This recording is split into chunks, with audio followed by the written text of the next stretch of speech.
नमस्कार दोस्तों, मैं नीरज आपका एक बार फिर से स्वागत करता हूं अपने चैनल यारो एंटरटेनमेंट में। दोस्तों, मैं 40+ एज ग्रुप के लिए एक सीरीज़ लेके आने वाला हूं।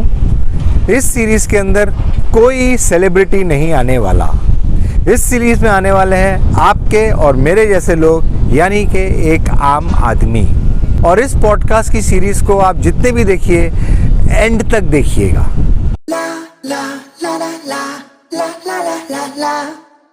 दोस्तों, इस पॉडकास्ट की सीरीज के पहले एपिसोड में हम बात करने वाले हैं लाइफ आफ्टर रिटायरमेंट के बारे में। और इस टॉपिक के ऊपर बात करने के लिए आज मैं आया हूं अपने बड़े भाई पंच कैलाशी दीपक पाई के घर। आज मैं उनसे बात करूंगा कि जो लोग रिटायर होते हैं, व्हाट ऑल डू दे सफर और what all do they undergo. और क्योंकि दीपक भाई भी रिटायर्ड हैं, तो उनके क्या एक्सपीरियंसेस हैं, आज उनसे जानेंगे। दीपक भाई, आपका स्वागत है हमारे पॉडकास्ट की पहली सीरीज में। जय भोले की जय भोले। तो दीपक भाई, सबसे पहले आप हमारे दोस्तों को अपने बारे में एक छोटा सा इंट्रोडक्शन दीजिए प्लीज। मेरा नाम पंच कैलाशी दीपक पै है और मैं एक 63 ईयर ओल्ड रिटायर्ड इंजीनियर हूँ। सर, इंजीनियरिंग की किस फील्ड में आपने स्पेशलाइज किया है?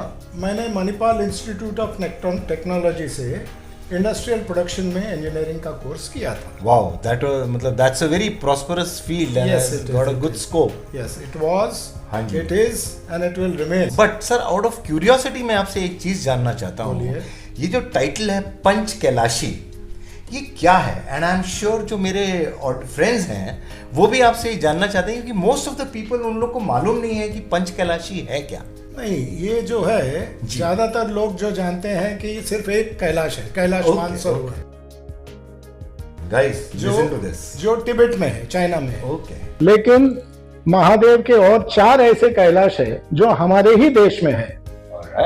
और ये 4 जो है, श्रीखंड कैलाश, किन्नौर कैलाश, मणिमहेश कैलाश और आदि कैलाश है।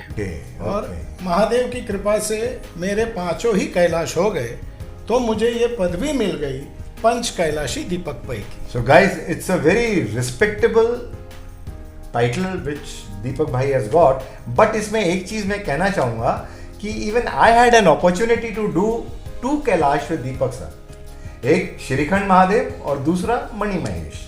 You are an adventure enthusiast and you have been into trekking also. So now I would like to know, और rather आप हमारे ऑडियंस को बताइए कि आपने एडवेंचर में जो आपका सबसे मेमोरेबल एडवेंचर रहा हो। नहीं, हर एडवेंचर मेमोरेबल रहता है।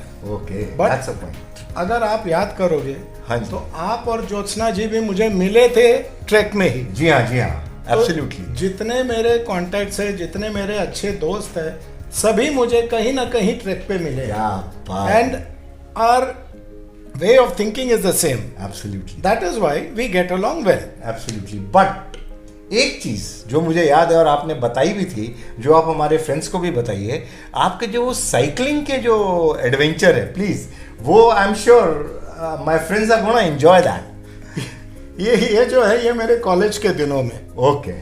जब मैं इंजीनियरिंग कर रहा था, हाँ जी, तो पहली दफे मैं मणिपाल से मुंबई साइकिल पे आया था। निकलते टाइम हम काफी लोग थे, मतलब आइडिया बहुत लोगों ने प्लान की, लेकिन एक एक करके दे dropped of and finally I was the only person. और मैं मणिपाल से मुंबई लगभग 1000 किलोमीटर का जो डिस्टेंस था, सोलो साइकिल चला के आया मैं। This was in 1980। ओके। और जब मैं आया तभी मोबाइल वगैरह नहीं था, तो सिर्फ कलर फोटोग्राफी, अपना ब्लैक एंड व्हाइट फोटोग्राफी थी। And those photos were very expensive. तो हम फोटो उतारने से पहले सोचते थे कि फोटो उतारे कि नहीं। At that time photography was an expensive. Exactly. तो मेरे गिनती के फोटो थे। और आते टाइम भी मैं होटल में रुका था। तो basically I had no proof that I had actually come to Mumbai by cycle. और इसको लेके मेरे दोस्तों ने सब मेरे ऊपर हंसी उड़ाई। That's bad. तो बोले कि आप बम्बई तक साइकिल पे नहीं गए, अगले गांव तक गए और वहां पर साइकिल आपने बस पे डाली और फिर आगे मुंबई गए। That's very bad. तो undoubtedly that's bad. तो इस एक्सपीरियंस के बाद, हाँ जी, मुझे लगा कि I should collect some proof Okay. that I have actually done the cycling. Yes. So in 1982, हाँ जी. I did the entire South India, went via the coast, Kerala coast.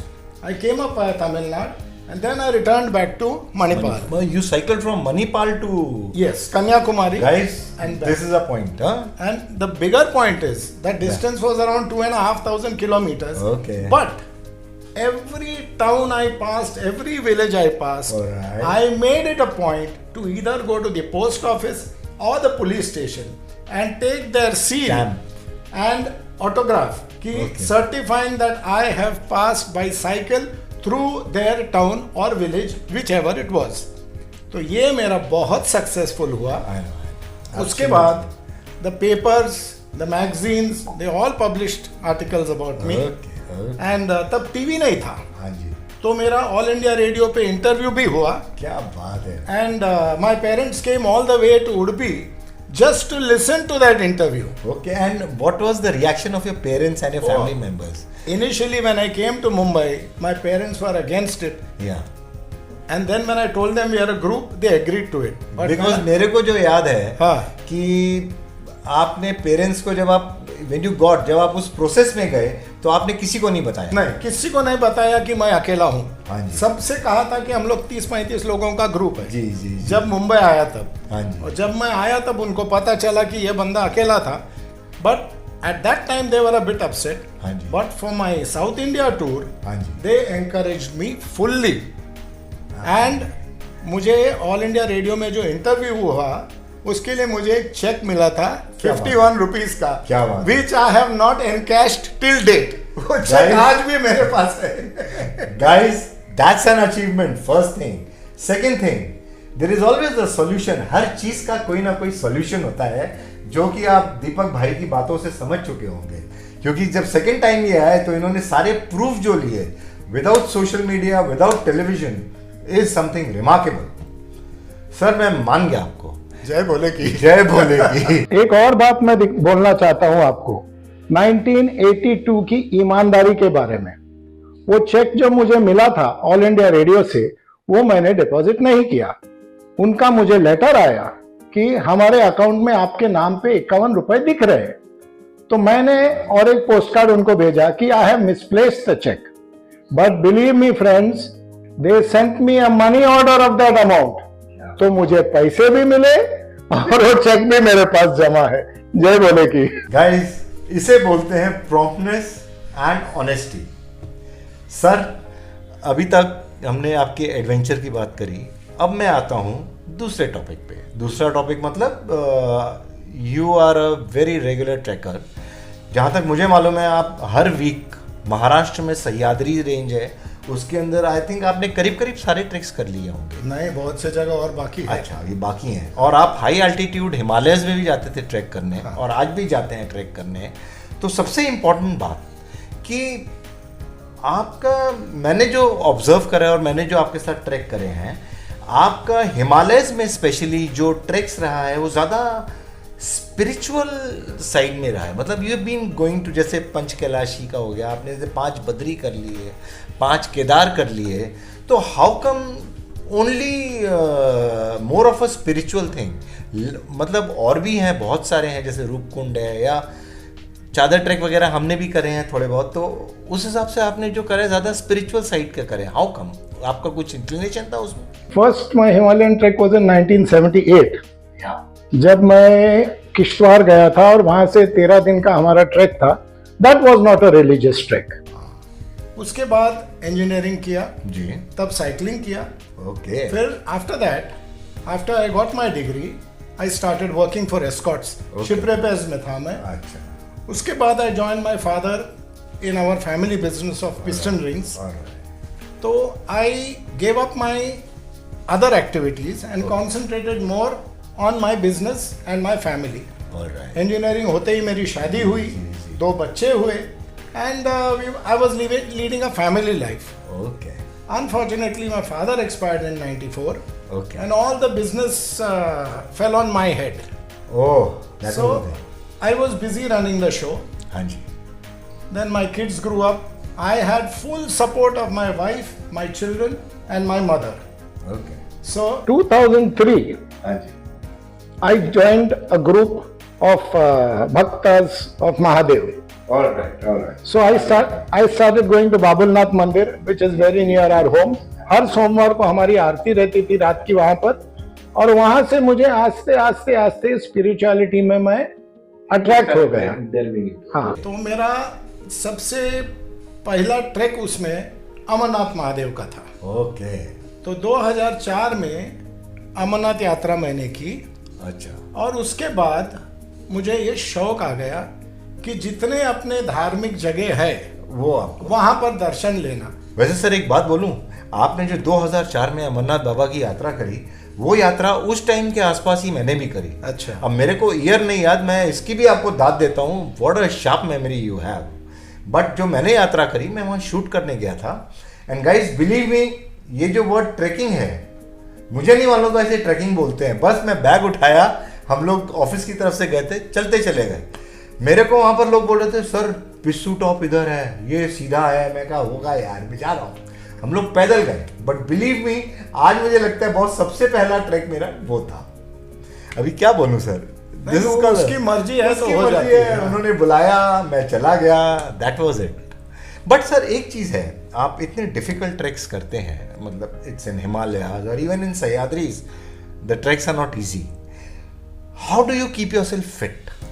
नहीं, basically whichever trek I go for, हाँ जी, as I told you, ज्यादातर मैं धार्मिक track पे जाता जी हूँ। जी जी, तो ट्रैक करने के पहले ही मैं साष्टांग मार देता हूँ हाँ जी, और महादेव को कहता हूँ कि मैं अब आपके घर में आया हूँ, हाँ जी, मैं आपका मेहमान हूँ, एब्सोल्युटली। अब मुझे संभालना आपका काम है। वो ठीक है, वो सब, बट और इन्होंने कभी मुझे निराश नहीं किया है। ये तो मैंने भी देखा है। हाँ, इसमें तो कोई शक नहीं है। हाँ। बट फिर भी मैं, आप अपना कुछ तो मतलब एक्टिविटी रखते होंगे, एक्सरसाइजिंग और वॉकिंग, जिससे कि बॉडी इज टोटली फ्री। नहीं, मेरा रोज सुबह 6 बजे घर से निकलता हूँ, हाँ जी। महालक्ष्मी मंदिर के पास में रहता हूँ। ओके। चलते चलते चलते मैं जाता हूँ हैंगिंग गार्डन, ओहो। और वहाँ पर से वापस घर आता हूँ। सो लगभग 1 hour 15 minutes every day I walk. But that's approximately 5 kilometre, around 6 kilometers, 6 kilometre, लगभग 6 किलोमीटर। गाइस एक चीज बोलूंगा मैं, लाइफ आफ्टर रिटायरमेंट का सबसे बड़ा ये पॉजिटिव पॉइंट है, अगर आप जो है वॉक करना शुरू करते हैं, अगर आप वॉक नहीं करते हैं या कोई फिजिकल एक्टिविटी नहीं करते हैं, तो you should start now, even you are a retiring और no, but it is very good. Anyways, अभी चलिए बातें आगे बढ़ाते हैं। सर ये बातें हो गई ट्रैकिंग की। अभी now the time has change, since not that you, with due respects, I am ageing, everybody is ageing. अब आप ट्रैक पे जाते हो तो what is the reaction of your family? थोड़ी सी तो इनसिक्योरिटी की फीलिंग भाभी जी को भी होती होगी, बच्चों को भी, बच्चे भी कहते होंगे कि कहाँ आप इतना डिफिकल्ट ट्रैक्स पे जा रहे हो। दीपक भाई का जब एक्टिविटीज चालू होके बहुत साल हो गया, अभी व्हाट्सएप के थ्रू सबको पता चल रहा है, 20-25 साल तो हुआ होगा। तभी घर मैं और मेरे मदर इन लॉ दोनों संभालते थे। मेरे मदर इन लॉ ने और मेरे बच्चों ने मुझे बहुत साथ दिया, अभी भी दे रहे हैं। इसलिए अभी भी वो एडवेंचरस एक्टिविटीज़ करते हैं तो घबराहट तो होती ही है, लेकिन जब भी घबराहट होती है तो बच्चे बहुत मॉरल सपोर्ट देते हैं। मेरा डॉटर इन लॉ भी है, मेरा जमाई भी है, सब लोग देते हैं, ग्रैंड चिल्ड्रन भी बहुत प्यार देते हैं। इसलिए और मैं कोट्स बहुत पढ़ती हूँ। जब आपको कोई सिचुएशन चेंज करना हो, नहीं हो पा रहा है, इधर यू एक्सेप्ट इट और you can change it, you can change it. लेकिन मैं चेंज नहीं कर सकती, इसलिए मैंने एक्सेप्ट कर दिया। हस्बैंड वाइफ को एक ही पैशन रहना चाहिए ऐसा नहीं रहता, अलग अलग पैशन रह के एक दूसरे को सपोर्ट करके जिंदगी जी सकते। बेसिकली उनको आदत हो चुकी है। ओके। उनको आदत हो चुकी है। दूसरी बात, अगर मैं घर में ही रहा तो मैं चिड़चिड़ा बन जाता हूँ। एब्सोल्युटली, ये तो बात है, तो मानता हूँ मैं। तो वो चिड़चिड़ापन बर्दाश्त करने से अच्छा है इनको जाने दो। दैट इज ऑल्सो, तो ये मुझे फ्रीडम देते हैं। एब्सोल्युटली। मैं जाता हूँ, आता हूँ, थोड़े दिन मजे में रहता हूँ इधर, फिर से जाता हूँ। How do you balance your life? मतलब पहले आप कैसे बैलेंस करते थे और विद द टाइम आप कैसे बैलेंस करते हो? मैं इस घर में 40 साल पहले डॉटर इन लॉ बन के आई थी। अभी मैं इसी घर में मदर इन लॉ हूँ, लेकिन तभी मेरे सास को एडजस्ट करते वक्त मैंने ऐसे सोचा कि एक ही घर में रहना है तो साथ में रहना है, एक दूसरे को एडजस्ट करना है। अभी डॉटर इन लॉ के साथ भी यही विचार करती हूँ, एक ही घर में रहना है, साथ में रहना है, एडजस्ट करना है। ये जो जनरेशन गैप होता है और कोई मिसअंडरस्टैंडिंग नहीं होता। दुनिया में बहुत बदलावन होता रहता है, इसलिए मिसअंडरस्टैंडिंग होता है घर में सबके साथ होता है। रात गई बात गई, रात गई सो गई, वो बात भूल गई, दूसरा दिन new day new life, again fresh life से, अगेन फ्रेश अंडरस्टैंडिंग से जीने का, रात का सोच के नहीं सोने का, तभी दूसरा दिन तकलीफ होती है। अच्छा है तो खुशी खुशी याद रखने का, जो भी बुरा हुआ भूल जाने का, अच्छा खाली याद रखने का सबके साथ, मदर इन लॉ, हस्बैंड, बच्चे, ग्रैंड चिल्ड्रन सबके साथ वही रवैया रखने से जिंदगी खुश हो जाती है। ये मेरा एक ओपिनियन है। You moved away from your passion for time being. Now that was an incredible thing because it was a sign of being responsible towards your family, your job and your involvements. But then again you came back to trek after gap of years. और आज तक by the grace of God you are onto it and भगवान करे you should keep on doing it. But जो main चीज़ है, how do you balance between your family and the treks and the other activities that you do आज की तारीख में, आज presently? 1984 से जी 2004 तक जी I was just devoted to my family. Wow, lovely My mother, my wife and my 2 sweet children. Lovely 2004 तक बच्चे भी बड़े हुए जी। उनको भी अपनी जवाबदारी आ रही थी। हाँ जी, Mom, wife, they were also supportive, very very supportive. Lovely And then I started out on my divine yatras. ओ मतलब जितने अपने धार्मिक जगह है, हाँ जी, बरस में 1 या 2 ऐसे ही कर रहा था। Lovely Then my son joined engineering. He became an engineer. Okay And at that time I told him कि 60 is my cut off. Okay जिस दिन मुझे 60 साल होंगे जी मैं मेरे लिए कमाना छोड़ दूंगा, अपने फैमिली के लिए कमाना छोड़ दूंगा। ओके सबके लिए there will be enough finances to lead a proper life. Okay. And if he wants, he can take over my family business the day I turn 60. Yes, After absolutely. that, it's his baby. He can run it the way he wants.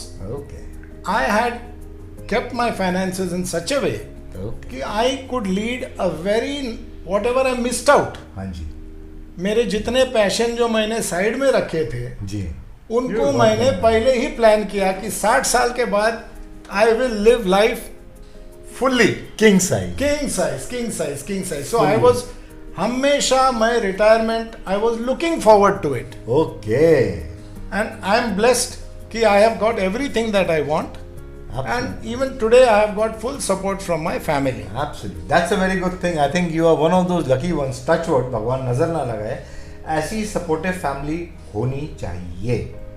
चाहे बच्चे हो, चाहे माँ बाप हो, कोई भी हो, one should support each other in the family because that is the major reason जहाँ पर की फैमिली ऊपर जाती है और घर में पीस रहता है।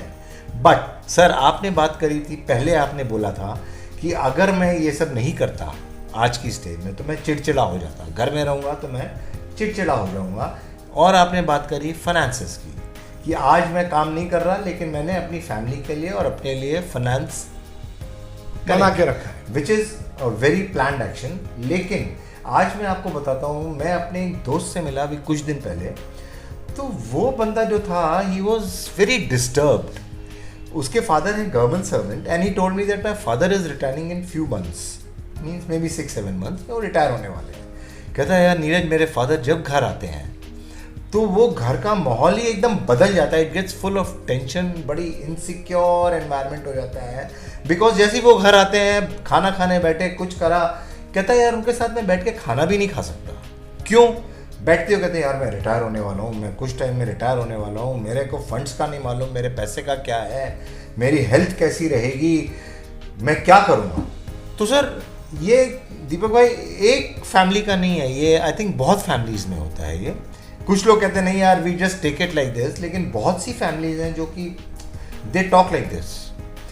तो आप क्या कहते हो, what kind of a message you want to give for? I think that is a very wrong attitude. You must look forward to retirement positively.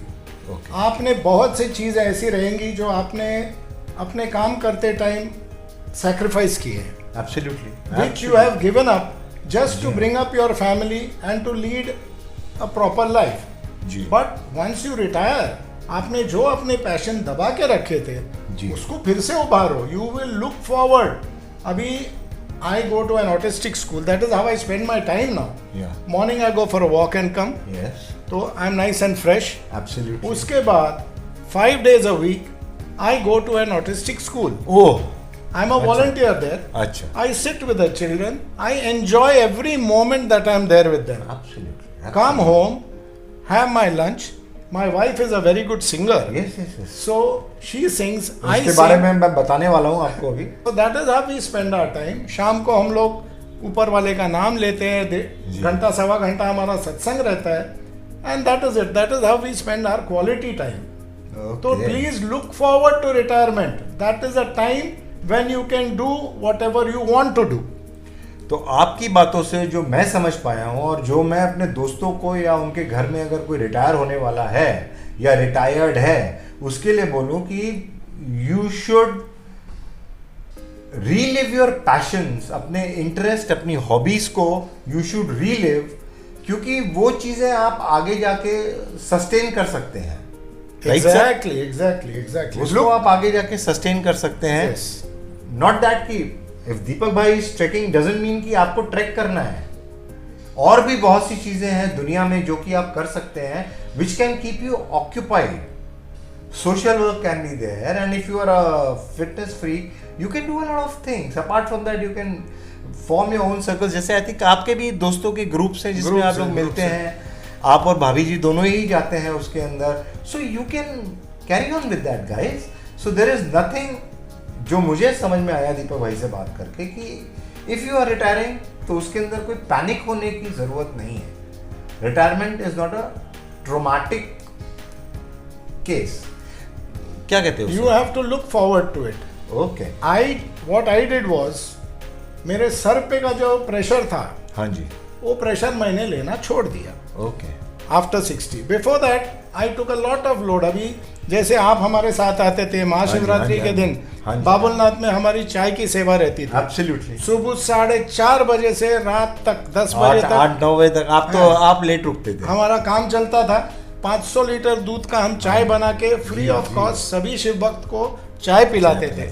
Ganpati के टाइम आप भी साथ में आते थे। हम 100 जार 20 लीटर का लेके जल सेवा करते थे जी, विसर्जन के टाइम। एब्सोल्युटली। वो सब लोड मेरे सर पे आता था तभी, because I used to handle the show. Now after I turn 60 I have handed over the responsibilities to others and I go just to offer my सेवा। बस इतना टाइम बैठता हूँ, मजा लेता हूँ और आ जाता हूँ। So please look forward to retirement. It is a boon, it is a blessing in disguise. आपका जो भी पैशन है you can follow it ji and lead a very very happy and healthy life. अभी थोड़ी देर पहले दीपक भाई ने बोला था कि भाभी जी और ये दोनों सिंगिंग में इन्वॉल्व हैं। तो गाइज मैं आपको बताना चाहता हूँ कि हमारी भाभी जी जो हैं वो क्लासिकल ट्रेंड सिंगर हैं, रादर ट्रेंड क्लासिकल सिंगर हैं, to put it right sir, trained classical singer. और दीपक भाई को भी बहुत शौक है गाने का। इनके यहाँ पे कराओके का सेटअप भी है, तो इसलिए आपको इनके अगर गाने सुनने, जो कि हम लोग तो काफ़ी सुनते रहते हैं, आपको इनके गाने सुनने हैं तो you should go on Smule and check it out. But उसके लिए दीपक भाई आप हमें जो है अपना स्म्यूल का आईडी दीजिए। हाँ नहीं, आपको स्म्यूल ऐप डाउनलोड करना पड़ेगा। अच्छा जी। और फिर उसमें you can either go for Kavita Pai 1, okay, जो मेरे घरवाली का चैनल है जी, और यू कैन गो फॉर दीपक पई 6 जो मेरा है। दोनों में आपको हमारे दोनों के गाए हुए गाने मिलेंगे। और मेरे घरवाली के 3,500 से ज्यादा गाने उन्होंने गाए हैं। क्या बात है। तो guys it's gonna be a treat for your ears. Smule पे जरूर जाइएगा और हमारे कमेंट बॉक्स में जरूर लिखिएगा कि आपने गाने सुने तो आपको गाने कैसे लगे। गाइस दीपक भाई को तो हम लोगों ने परेशान कर दिया, थका दिया। वो बेचारे इतना थक गए कि शायद ट्रेकिंग में इतना पसीना नहीं आता होगा उनको, जैसे आप देख रहे हैं। सही है बात। अभी बहुत पसीना आ रहा था, इतना पसीना आ रहा है कि आई थिंक अभी हमें वाइंड अप करना पड़ेगा। And actually now is time for winding up. तो गाइस, अगर आपको हमारा ये पॉडकास्ट सीरीज अच्छी लगी है तो प्लीज कमेंट, लाइक और शेयर कीजिए, और अगर आप नए हैं तो सब्सक्राइब जरूर कीजिएगा।